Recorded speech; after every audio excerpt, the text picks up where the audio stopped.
حضرت عمر فاروق رضی اللہ تعالی عنہ۔ حضرت عمر معمولی شخص نہیں، معمولی آدمی نہیں۔ کچھ لوگ صدیوں کے بعد پیدا ہوتے ہیں اور کچھ لوگ ایسے ہوتے ہیں جو ایک ہی بار پیدا ہوتے ہیں، ان جیسا دوسرا پیدا ہوتا ہی نہیں، دوسرا ان طرح کا پیدا ہوتا ہی۔ حضرت عمر رضی اللہ تعالیٰ عنہ جیسی شخصیات پیدا ہی نہیں ہوتی دوبارہ۔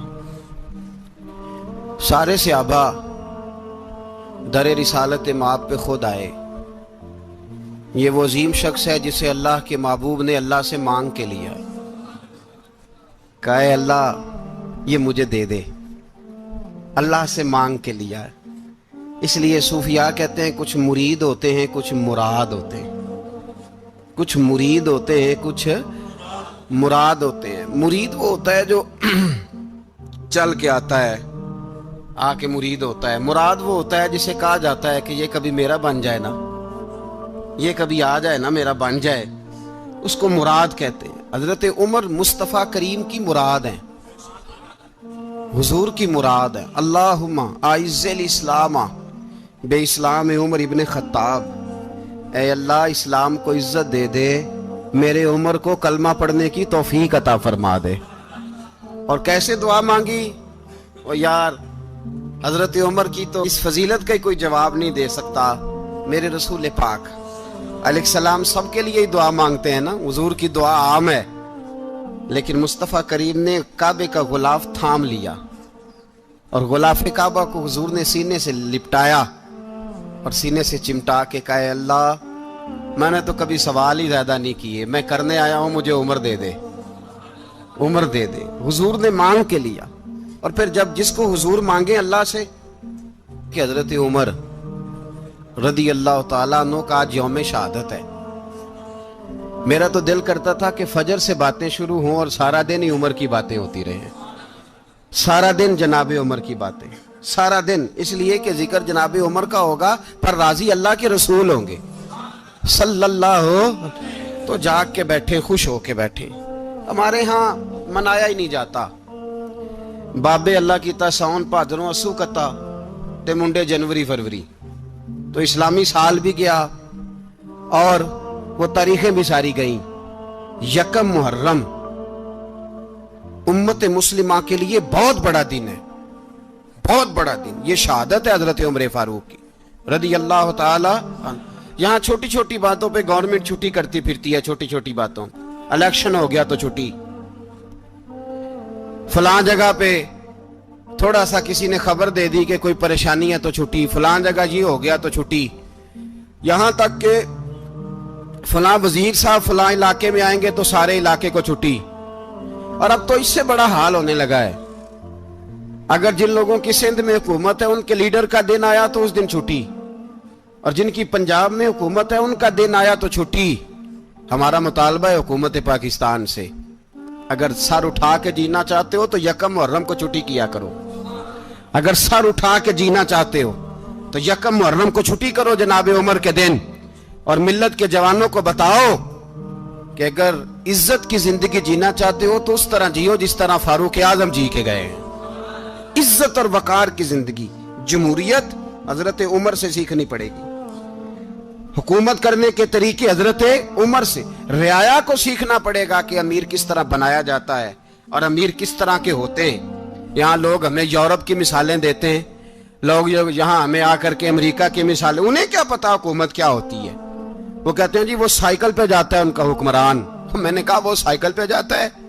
میرے عمر فاروق مدینے سے مکے گئے تھے تو پیدل ہی حج کرنے چلے گئے، پیدل ہی۔ اور جناب عمر فاروق رضی اللہ تعالیٰ عنہ عید کی نماز پڑھانے گئے، عید کی نماز عمر خطبہ عید دینے گئے۔ اور اس زمانے میں کون سا غریب ہے جو ننگے پاؤں جاتا ہو؟ کون سا غریب ہے جو مسجد ننگے پاؤں جاتا ہو؟ لوگوں نے تو 3 قسم کی چپلیں رکھی ہوئی ہیں، ایک مسجد جانے کی علیحدہ ہے، گھر پہننے کی علیحدہ ہے، شادی بیاہ پہ جانے کی چپل علیحدہ ہے۔ حضرت عمر فاروق رضی اللہ تعالیٰ عنہ نکلے عید کا خطبہ دینے کے لیے تو بیوی سے کہنے لگے جوتا، اس نے کہا صاحب اتنی دفعہ ٹوٹا ہے اب گانٹھا نہیں جا سکتا، اتنی دفعہ ٹوٹا ہے کہ اب دوبارہ پیمند نہیں لگ سکتے، تو حضرت عمر کہنے لگے چل کوئی حرج نہیں ہے، بغیر جوتے کے ننگے پیر ہی چلتے ہیں، کوئی حرج نہیں۔ تو کہنے لگے لوگ کیا کہیں گے؟ فرمایا چپ کر، لوگ جس دن عمر نے یہ دیکھ لیا نا لوگ اس کے بارے میں کیا کہتے ہیں، اس دن عمر عمر نہیں رہے گا۔ تو کہا پھر آپ کا نظریہ کیا ہے؟ فرمایا میرا نظریہ یہ ہے کہ رب رسول میرے بارے میں کیا کہتے ہیں، لوگوں کا کیا ہے؟ لوگ کل کسی کے بارے میں کچھ کہتے ہیں اور پرسوں کچھ کہتے ہیں، میرا نظریہ یہ ہے کہ رب رسول میرے بارے میں ننگے پیر عمر جا رہے ہیں۔ کون جی؟ میں بڑا ماڑا۔ اچھا جناب، کیا غربت ہے؟ 10 قسم کے جوڑے لٹکے ہوئے ہیں کمرے میں، اور پہننے کی فرصت نہیں، سویرے کیا پہننا ہے، شام کیا پہننا ہے، 15 سوٹ کٹھے استری ہو کے لانڈری والا بھیج رہا ہے، اور تو غریب ہے، تو بہت بڑا غریب ہے۔ اس لیے کہ غربت پیسوں کی وجہ سے نہیں ہوتی، غربت تو دل کی ہوتی ہے۔ تو واقعی بڑا غریب ہے اور تو غریب ہی رہے گا۔ امیر تو عمر فاروق تھے جو ننگے پاؤں چلے گئے عید کی نماز پڑھانے، تو رستے میں جو ملا کہنے لگا عمر جوتا تو پہن لو۔ فرمایا تمہیں عمر کا جوتا نہ پہننے کا نقص تو نظر آیا ہے، کوئی حرج نہیں، اگر عمر کو کبھی بتانا ہوا تو وہ والا نقص بتانا جو عمر کی سیرت میں پیدا ہو، کردار میں پیدا ہو، وہ والا نقص بتانا، یہ چھوڑو جوتے آتے جاتے رہتے۔ ننگے پاؤں گئے، پاؤں دھوئے، نماز پڑھائی، لوٹ آئے۔ او بھائی یہاں تو ہمارا بناؤ سنگار اترنا، جتنی توجہ کپڑوں کی طرف ہے اتنی توجہ کبھی ہماری علم کی طرف ہوتی نا، جتنا ذوق شوق ہمارا بناؤ سنگار کی جانب ہے، اتنا بناؤ سنگار کبھی ہمارا اخلاقیات کی جانب ہوتا تو معاملات بڑی حد تک سنورے ہوئے ہوتے۔ حضرت سیدنا فاروق اعظم رضی اللہ تعالی اپنی زندگی کو ترتیب دیا، ایک دن بھی خلافت نہیں مانگی اللہ سے۔ حضرت عوف بن مالک اشجعی ایک صحابی ہیں، حضرت عوف بن مالک رضی اللہ تعالیٰ عنہ فرماتے ہیں کہ جناب ابو بکر صدیق کا زمانہ تھا تو میں نے خواب دیکھا، میں نے خواب میں جناب عمر کو دیکھا، اور میں نے دیکھا کہ کوئی کہنے والا کہہ رہا ہے کہ عمر وہ ہے کہ اللہ کے رستے میں کوئی اسے جتنا مرضی برا بھلا کہے یہ پرواہ نہیں کرتا۔ کس کے رستے میں؟ بولے سارے۔ اس کا مطلب ہے اللہ کے رستے میں لوگ برا بھلا بھی، قرآن مجید نے کہا وَلَا يَخَافُونَ لَوْمَةَ لَائِمٍ، کچھ لوگ ایسے ہیں جو برا بھلا کہنے والوں کی پرواہ نہیں کرتے۔ آپ یقین کریں اگر پرواہ شروع ہو جائے نا تو دین کا کام ختم ہو جائے، نہ کوئی تقریر کرے، نہ کوئی تدریس کرے، نہ کوئی پیری مریدی کرے، ختم ہو جائے اگر باتوں کی پرواہ ہو۔ لیکن وہ پرواہ، حضرت عوف بن مالک اشجعی کہتے ہیں میں نے خواب میں دیکھا کہ عمر وہ ہے جو کسی کی پرواہ، اور دوسری بات میں نے یہ دیکھی کہ عمر خلیفہ بنے گا، اور تیسری بات میں نے خواب میں یہ دیکھی کہ عمر شہید بھی کیا جائے گا، عمر شہید بھی ہوگا۔ یہ میں نے 3 باتیں خواب میں دیکھی۔ فرماتے ہیں میں نے آ کے خواب حضرت ابو بکر صدیق کو سنائی، وہ خلیفہ تھے۔ وہ کہنے لگے ٹھہر جا، میں عمر کو بلاتا ہوں، اس کے سامنے دوبارہ سنانا، اس کے سامنے۔ فرماتے ہیں میں نے بلایا حضرت عمر فاروق کو، آ کے بیٹھے، خواب شروع ہوا۔ کا ایک بات تو میں نے یہ دیکھی کہ آپ ملامت کرنے والے کی پرواہ نہیں کرتے، دوسرا آپ خلیفہ بنے گے۔ جناب عمر کہنے لگے چپ کر، ابو بکر کے سامنے ہی کہہ رہا ہے، چپ کر، خلیفہ کے سامنے ہی کہہ رہا ہے۔ تو حضرت ابو بکر صدیق کہنے لگے عمر اسے کہنے دو، مجھے لگتا ہے رب کی رضا یہی ہے کہ میرے بعد اگر مصطفیٰ کا منبر ملے تو عمر کو ملے، اسے کہنے دو۔ یار یہاں تو لوگ ڈینگے مارتے ہیں، یہاں تو لوگ دعوے کرتے ہیں میرے سامنے فلانے کو بھی بٹھاؤ، فلانے کو بھی بٹھاؤ، اس کو کیا پتا، اس کو کیا پتا، یہ تو بڑکے مارنے کا دور ہے۔ حضرت عمر رضی اللہ تعالیٰ عنہ کو تیسری بات کہی، حضرت عوف بن مالک نے کہا آپ شہید کیے جائیں گے، میں نے خواب دیکھی ہے۔ نیک لوگوں کے خواب بڑی حد تک سچے ہوتے ہیں۔ کہا میں نے خواب دیکھی ہے۔ تو حضرت عمر کہنے لگے شہید تو دلیر لوگ ہوتے ہیں، شہید تو دلیر، جسے سارا زمانہ دلیر کہہ رہا ہے وہ اپنے بارے میں کیا کہہ رہا ہے؟ کہتے ہیں شہید تو دلیر، میں تو کاہل سا آدمی ہوں، سست آدمی ہوں، میں تو اتنا کام ہی نہیں کرتا، تو یہ خواب تو نے جو دیکھا ہے نا پھر سے دیکھنا۔ تو ابو بکر صدیق فرمانے لگے عاجزی نہ کر، انکساری نہ کر، تو جو کہہ رہا ہے ٹھیک کہہ رہا ہے، لیکن مجھے سن کے شکر بھی ہوا ہے اور افسوس بھی ہوا ہے۔ افسوس اس بات کا کہ تیرے جیسا بطل عظیم چلا جائے گا، اور شکر اس بات کا کہ رب تجھے زندگی بھی اعزاز والی دے گا، اور شہادت کی موت دے کے اللہ تجھے موت بھی عزت والی عطا فرمائے گا. اللہ موت بھی تجھے عزت والی دے گا, تجھے کاہلوں جیسی موت اللہ.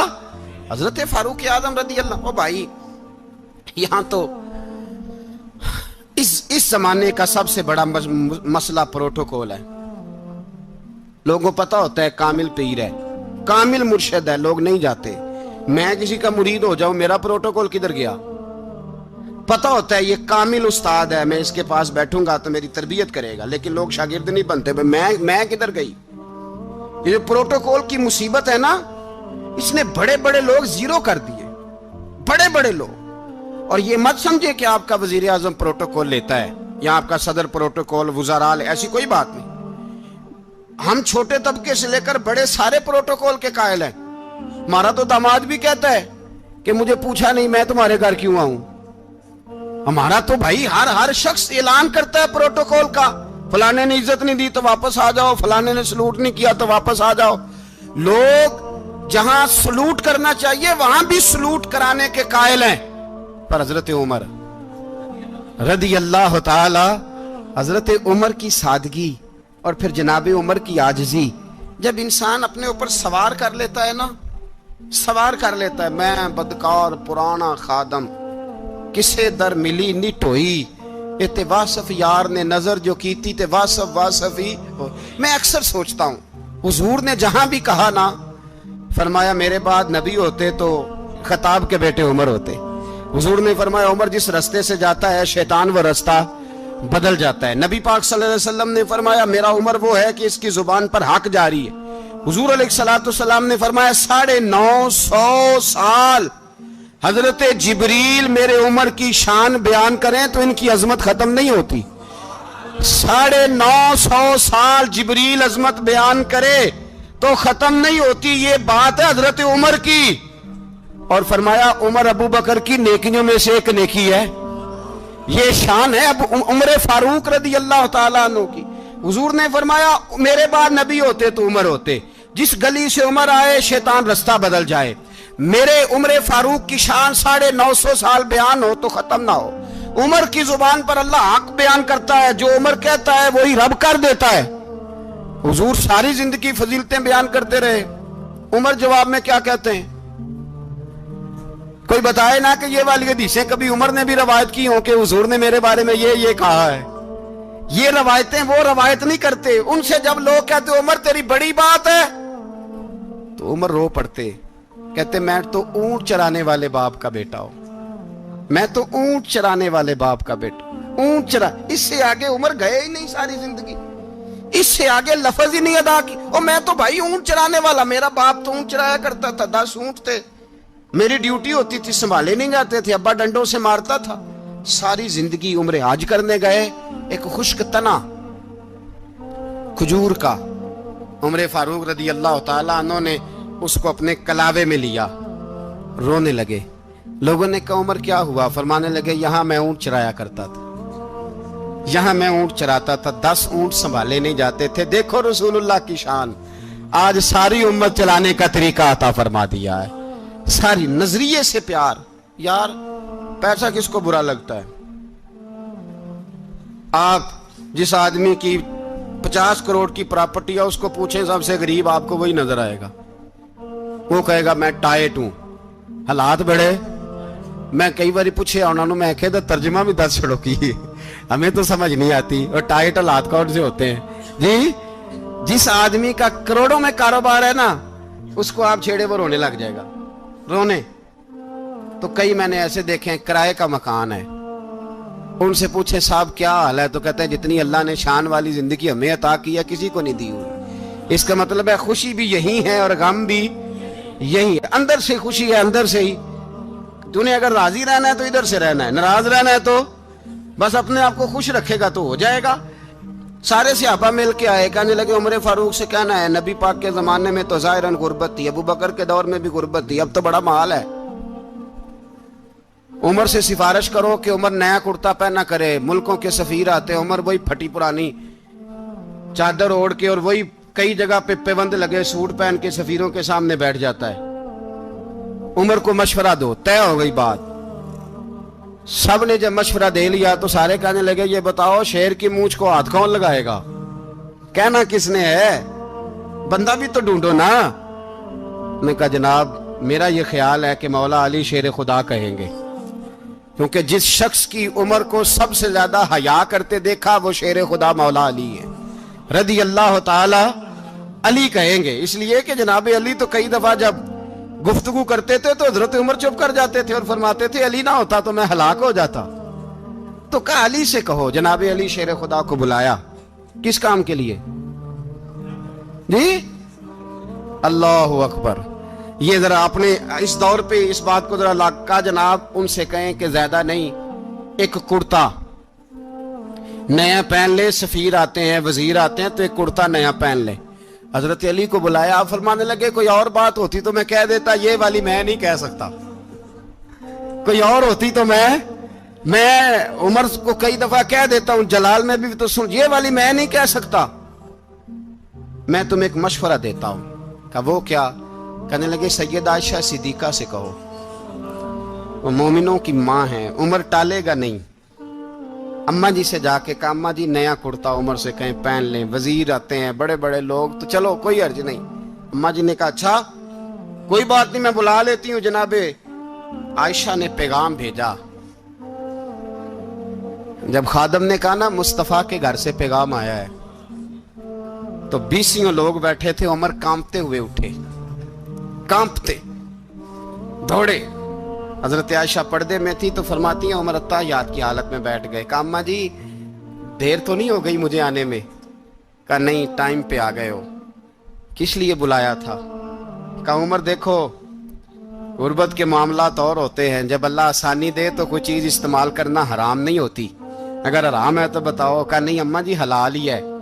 تو فرمایا پھر اتنے سفیر آتے ہیں مشیر آتے ہیں، اب تو مال غنیمت بڑا آتا ہے، ڈھیر لگ جاتے ہیں مسجد میں، تو چل ایک نیا کرتا تم بھی پہن لیا کرو، اور آپ نیا کرتا پہنو گے تو دھاک بیٹھے گی غیروں پر۔ تو صحابہ کا مشورہ ہے کہ آپ نیا لباس پہنے۔ اماں جی کہتی ہے میں نے حکم دیا تو عمر چپ کر گئے، گردن جھک گئی۔ تھوڑی دیر کے بعد سیدنا عمر فاروق نے سر اٹھایا تو داڑھی پہ آنسو گر رہے تھے، رو پڑے، کہنے لگے پاک محبوب کی پاک بیوی جیسے حکم کرتی ہو میں حاضر ہوں، پر مجھے وہ والا لباس پہنانا جو میرے مصطفیٰ نے پسند فرمایا ہے۔ اگر یہ رنگ رسول پاک کا ہے تو میں حاضر ہوں، اور اگر نبی پاک کا نہیں تو پھر جیسے آپ حکم کریں۔ جناب عائشہ کہتے ہیں عمر روئے تو میں زیادہ روئی، میرا پلو بھیگ گیا آنسوؤں سے۔ میں نے کہا عمر آپ جائیے۔ عمر یوں نکلے تو جو صحابہ کھڑے تھے وہ کونے میں تھے، سارے آ گئے۔ کہا اماں جی کیا بناؤ؟ فرمایا بھائی تم سب جو باتیں کہتے ہو وہ اپنی جگہ ٹھیک ہیں، پر عمر جو بات کرتا ہے وہ سب سے زیادہ ٹھیک ہے۔ عمر جس پہلو پر بات کرتا ہے وہ یار ایسی عاجزی، ایسا رنگ، ایسا انداز، ایسا طرز حیات، ایسی زندگی۔ اولاد کے معاملے میں لوگ بزدل ہو جاتے ہیں، بزدل، پر حضرت عمر کا بیٹا مصر گیا، وہاں سے کمائی کر کے لایا، تجارت کرنے گیا، لاکھوں کا مال۔ کون سا باپ ہے دنیا میں جس کا بیٹا باہر سے پیسے لے کے آئے تو ابا تفصیل پوچھے کہ بیٹا کہاں سے کمائے، کہاں سے لایا، کتنے ملے، کیوں آئے؟ کون سا باپ تفصیل پوچھتا ہے؟ ابا تو کہتا ہے لا صحیح، اور تعریفیں کرتا ہے میرا بیٹا بڑی کمائی کرتا ہے۔ کبھی پوچھا ہے اس سے کہ ڈیوٹی صحیح دیتا ہے کہ نہیں؟ کبھی پوچھا ہے کہ تو ایمانداری کی روزی لاتا ہے کہ حرام کی کماتا ہے؟ یہ باپ کی ذمہ داری ہے، یہ اماں کی ذمہ داری ہے۔ پھر کہتا ہے بیماری کیسے آ گئی، پریشانی کیسے آ گئی؟ تو نے کبھی سوال کیا اپنی اولاد سے؟ حضرت عمر فاروق رضی اللہ تعالیٰ عنہ کا بیٹا مصر سے پیسے کما کے لایا تو جناب عمر نے بلایا، فرمایا بیٹے اتنی تو تیرے پاس راس ہی نہیں تھی، تھوڑے سے تو پیسے لے کے گیا تھا، اتنی کمائی کیسے ہو گئی؟ اتنے تو پیسے نہیں تھے صاحب، کہاں سے کمائی لائے؟ اس نے کہا ابا جی وہ جو میرے چچا ہے نا مصر کے گورنر، آپ کے دوست، انہوں نے میری مدد کی ہے۔ فرمایا جتنے لوگ گئے تھے سب کی ہے مدد اس نے؟ کہا نہیں صرف میری کی۔ فرمایا تیری کیوں کی؟ تیری کیوں کی؟ کہا حضور آپ کے دوست ہیں۔ فرمایا چپ کر،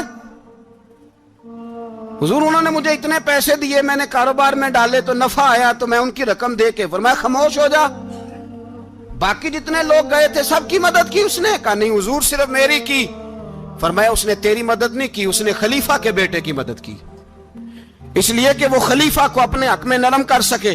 فرمایا آدھا مال تیرا ہے، آدھا مال غنیمت کا ہے، مال خزانہ کا ہے، مسلمانوں کا ہے، اس لیے کہ تو جو وہاں سے مال کما کے لایا ہے وہ اپنے باپ کے خلیفہ ہونے کی وجہ سے کما کے لایا ہے، لہذا رکھ ادھر۔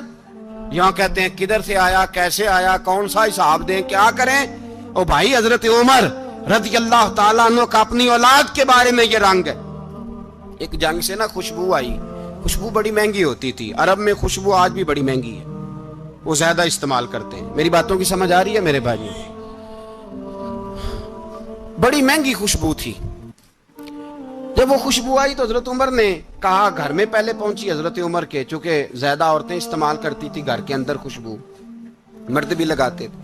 حضرت عمر نے اپنی بیوی سے کہا، آپ کی زوجہ تو تھی وہ بڑی خوشبو کو پسند کرتی تھی۔ حضرت عمر نے اپنی زوجہ سے کہا کہ خوشبو لاؤ، میں نے ایک عورت کی ڈیوٹی لگائی ہے، وہ خوشبو تول کے نا تو حصہ برابر صحابہ میں بانٹ دے گی۔ تو آپ کی زوجہ کہنے لگی، کسی بی بی کی ڈیوٹی لگانے کی کیا ضرورت تھی، میں جو موجود تھی میں بانٹ دیتی ہوں تول کے حصہ برابر۔ آپ نے فرمایا نہیں تو رہنے دے، اور فلانی بی بی بانٹے گی۔ کہا حضور میں نے بھی بانٹنی ہے، میرے پہ کچھ حق ہے؟ آپ نے فرمایا نہیں، تو تفصیل نہ پوچھ، تو خوشبو دے دے، کوئی اور بانٹے گی۔ خاتون خانہ تھی نا، کہنے لگی نہیں مجھے بھی آج آپ کو بتانا ہی پڑے گا کہ کوئی جو بانٹ سکتی ہے تو میں کیوں نہیں بانٹ سکتی؟ زوجہ کہتی عمر نے بات کی تو میری چیخیں نکل گئی۔ حضرت عمر فرمانے لگے، جب تو خوشبو بانٹے گی نا تیرے ہاتھوں کو بھی لگے گی، تیرے دوپٹوں کو بھی لگ جائے گی۔ اگر رب کریم نے مجھ سے سوال پوچھا کہ عمر خوشبو تو مسلمانوں کی تھی، تیری بیوی کے دوپٹے کو کیوں لگ گئی، تو میں اللہ کے حضور کیا جواب دوں گا؟ اگر اللہ نے یہ سوال کیا کہ تیری بیوی نے کیوں لگائی، وہ تو حصہ تھا مسلمانوں کا، تو نے تیری بیوی نے کیوں لگائی؟ تو فرمایا میں نہیں چاہتا کہ اللہ کے حضور مجھے اور تجھے باز پرس ہو، لہذا کسی اور کو بانٹنے دے۔ زوجہ روئی اور تڑپ کے کہنے لگی، عمر مجھے لگتا ہے صبح قیامت بھی تیری بیوی ہونے کی وجہ سے اللہ مجھے جنت عطا فرما دے گا، تیری زوجہ ہونے کی برکت سے۔ بھائی یہ معیار رکھا، خدا کی قسم ایسا شخص تاریخ میں دوبارہ نہیں آیا۔ اتنا بڑا آدمی، اتنا بڑا شخص، اتنا بڑا آدمی، اور پھر رنگ یہ ہے کہ عمر 22 لاکھ مربع میل کا حکمران، 22 لاکھ، اور کھجور کے درخت کے نیچے مٹی کا ڈھیلا لے کے سو گئے ہیں، پرواہ کوئی نہیں، کوئی مسئلہ ہی نہیں۔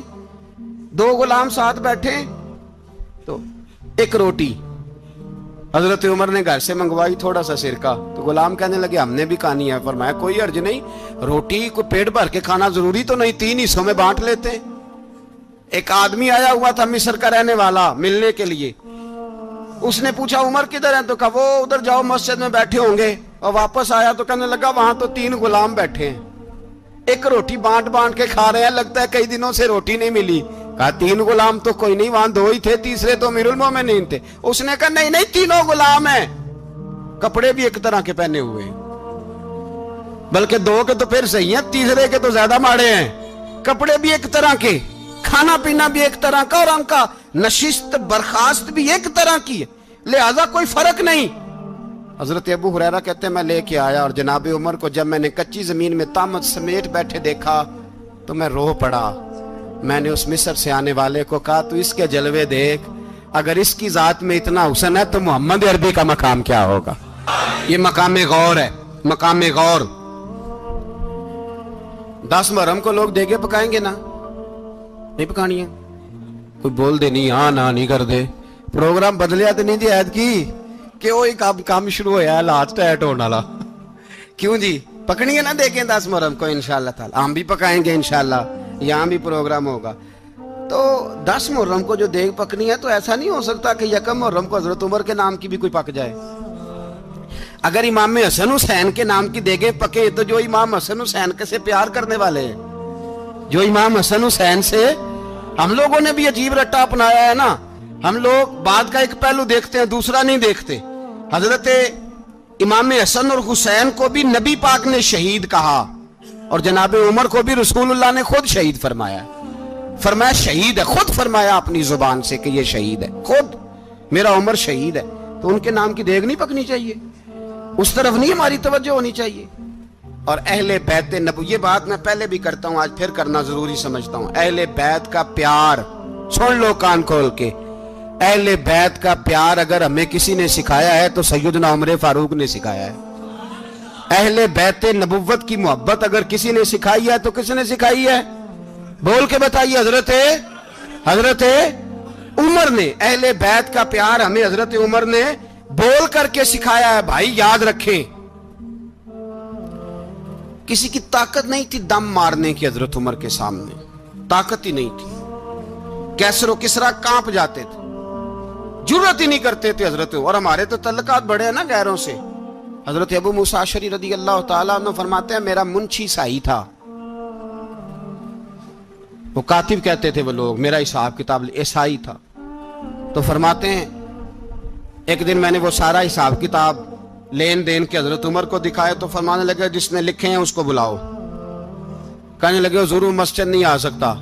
کیوں نہیں آ سکتا؟ کہنے لگے وہ عیسائی ہے۔ کہتے ہیں حضرت عمر جلال میں آ گئے۔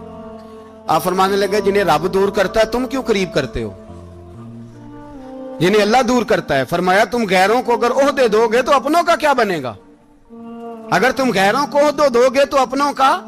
یہ سوچ ہے جو آج برما کے مسلمانوں کے لیے بھی ضروری ہے۔ کہا اگر تم غیروں کو عہدے دو گے تو اپنوں کا۔ ہم نے غیروں کو عہدے دیے تو دیکھا نا اپنے کس طرح کاٹے جا رہے ہیں۔ غیروں کو جو عہدے دے دیے یارانے سارے غیروں سے، روز دعویٰ ہوتا ہے چین ہمارا سجن ہے، چین ہمارا دوست ہے۔ او بھائی دوست ہے تو اس سے کہو نا کہ برما تو تمہاری ایک چھوٹی سی ریاست ہے، چین کے بغیر تو وہ سانس بھی نہیں لے سکتا۔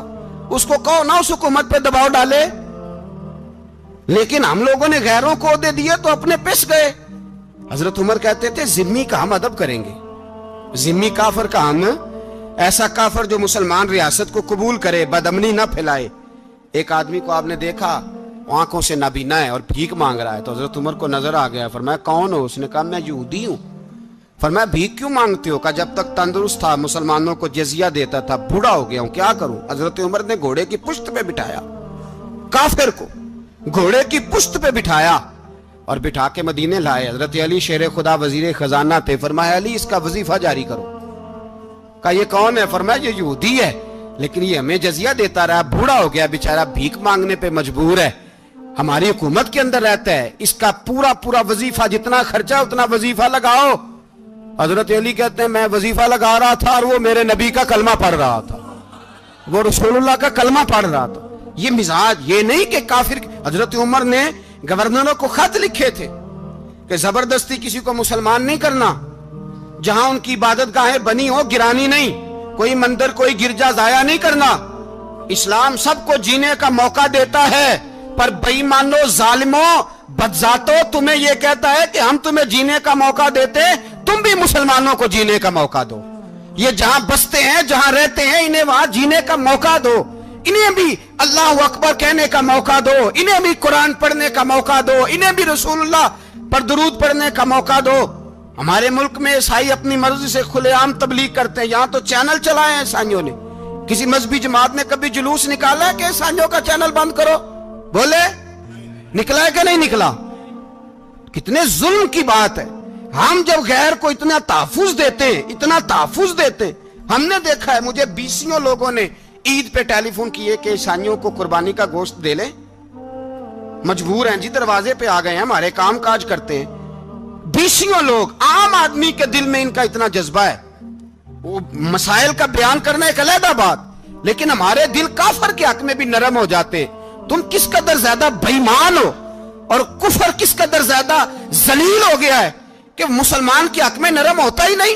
اور اس سے بڑے ذلیل وہ ہیں جو ان ذلیلوں کے سپورٹر ہیں، وہ کسی عرب ملک کے حکمران ہو یا کسی اور جگہ کے، وہ بڑے ذلیل ہیں جو ان ذلیلوں کے سپورٹر ہیں، جو برما کی بچیوں کے قتل پر اپنی حکومتیں چمکا رہے ہیں، انہیں شرم نہیں آتی۔ اس قدر مسلمان تڑپا ہے لیکن ان بے غیرتوں کو ذرا ہوش نہیں آئی، اور یہ ان کے کماش، ان کے دلال جو ہر جگہ ان کی سپورٹ کر کے اپنی حکومتیں قائم کرتے ہیں، بے ایمانوں کو پتہ نہیں کہ کب ان پر اللہ کا عذاب اترے گا اور کس طرح ان کے پرخشے اڑیں گے۔ تمہیں اپنی ذلت اور رسوائی نظر نہیں آ رہی کہ زمین کس طرح تمہارے لیے تنگ ہو گئی ہے؟ اس سے زیادہ اور تمہاری رسوائی کیا ہوگی؟ ڈرو اللہ سے، اور یہ تو دنیا کا عذاب ہے. ان بطش ربک لشدید. میرا رب کہتا ہے قیامت تو قائم ہونے دے. جتنا سخت تیرے رب کی پکڑ ہے اتنی کسی دوسرے کی ہو سکتی. یاد رکھیں اور تھوڑا احتیاط کریں ہم سب لوگ بھی, جو ہم لوگ آدھی زبان بول کے بھی ان کی سپورٹ کرتے. اب شرم آنی چاہیے ہمیں ان حکومتوں کی سپورٹ کرتے جو مسلمانوں کی لاشوں کے اوپر حکومتیں قائم کرتے ہیں. شرم آنی چاہیے. بہرحال بات دور نکل جائے گی اور میں اپنے مضمون پہ رہتا ہوں. اہل بیت کا پیار اگر سکھایا ہے تو جناب عمر نے سکھایا ہے رضی اللہ تعالی عنہ. امام حسن ملنے, آپ یقین کریں میں جب اس واقعہ کو پڑھتا ہوں تو میرا دل جھوم جاتا ہے. میں کہتا ہوں یار ڈاڈا ہونا اپنی جگہ پہ, عشق ہونا اپنی جگہ پہ, انسان کا باوقار ہونا اپنی جگہ. جہاں کھڑے ہونا تھا وہاں یہ کھڑے ہوتے تھے اور جہاں جھکنا تھا وہاں یہ. ان لوگوں میں اقبال نے کہا تھا تیری نگاہ ناز سے دونوں مراد پا گئے. عقل غیاب و جستجو, عشق حضور و اضطراب. جہاں اگر آیا ہے سامنے کیسر و کسرا تو عمر جیسا دلیر کوئی نہیں. اگر سامنے آیا ایران کا بادشاہ تو عمر جیسا تگڑا کوئی نہیں. اگر آیا ہے سامنے غسان کا بادشاہ تو عمر جیسا عادل کوئی نہیں. لیکن اگر علی کا بیٹا آیا ہے, اگر فاطمہ کے لال پارے آئے ہیں تو پھر فاروق اعظم سے جیسا محب کوئی نہیں, پھر ان سے جیسا پیار کرنے والا کوئی نہیں. اندر بیٹھے ہیں جناب عمر, اندر تنہائی میں کچھ وزیروں سے گفتگو ہو رہی ہے, میٹنگیں جاری ہیں. آپ کے بیٹے ملنے آئے جناب عبداللہ ابن عمر. ابا جی ملنے آئے. بات ٹھہرو, بات کر رہا ہوں, کوئی نہ اندر آئے. صاحب زیادہ باہر کھڑا ہے. تھوڑی دیر گزری تو امام حسن بھی آ گئے. کون آئے؟ آپ کو جو ملے گا امام صاحب کا نام لینے سے, وہ سردار ہیں جنتیوں. کون آئے؟ سارے بولیے. امام حسن تیری نسل پاک میں ہے بچہ بچہ نور کا, تو ہے نے نور تیرا سب گھرانہ. امام حسن آئے تو حضرت عبداللہ ابن عمر کو دروازے پہ کھڑے دیکھا. کہا امیر المومنین کہاں ہیں؟ کہنے لگے حضرت عمر کے بیٹے. کہنے لگے وہ اندر بیٹھے, کچھ میٹنگ ہو رہی ہے اور انہوں نے کہا کوئی اندر نہ آئے, لیکن آپ جانا چاہیں تو چلے جائیں. آپ جانا چاہیں تو تیری نسل پاک میں ہے بچہ بچہ نور, آپ جانا چاہیں تو چلے جائیں. تو انہوں نے کہا جب آپ باہر کھڑے ہیں تو مجھے کوئی اتنا ضروری کام نہیں, اور ابھی زور کی نماز تھوڑی دیر میں ہوگی, میں مسجد میں مل لوں گا امیر المومنین سے. یہ بات کہہ کہ امام حسن چلے گئے. یار اتنی بڑی بات نہیں تھی, اتنی بڑی بات نہیں تھی. وہ میرے استادوں کا بیٹا بھی آئے تو کہا ٹھیک ہے جی وہ سوئے ہوئے ہیں, کوئی غرض نہیں یار میں ٹھہر کے آ جاؤں گا. کوئی بڑی بات نہیں تھی, دیکھا جائے تو بڑی بات نہیں تھی, پر بات بہت بڑی تھی اس لیے کہ یہ خالی حسن نہیں, یہ حسن ابن علی ہے, یہ حضرت فاطمہ کے لخت جگر. حضرت عمر باہر نکلے. عبداللہ ابن عمر سے پوچھا کوئی آیا تو نہیں؟ تو کہا حضور امام حسن آئے تھے. تو کہا پھر شہزادے کو اندر کیوں نہیں بھیجا؟ کہا میں نے کہا تھا. وہ کہنے لگے اگر امیر المومنین مصروف ہیں تو میں ظہر میں مل لوں گا. حضرت عمر رونے لگے. فرمایا بیٹے تو نے اچھا نہیں کیا. پھر مسجد نہیں گئے, سیدھے امام حسن کے دروازے دستک دی. امام حسن باہر آئے. کہا شہزادے آئے تھے تو ملے کیوں نہیں؟ تو امام حسن کہنے لگے حضور آپ کا اپنا بیٹا دروازے پہ کھڑا تھا, آپ کا اپنا بیٹا دروازے پہ کھڑا تھا, اور منع بھی کیا تھا آپ نے تو میں زور میں مل لیتا.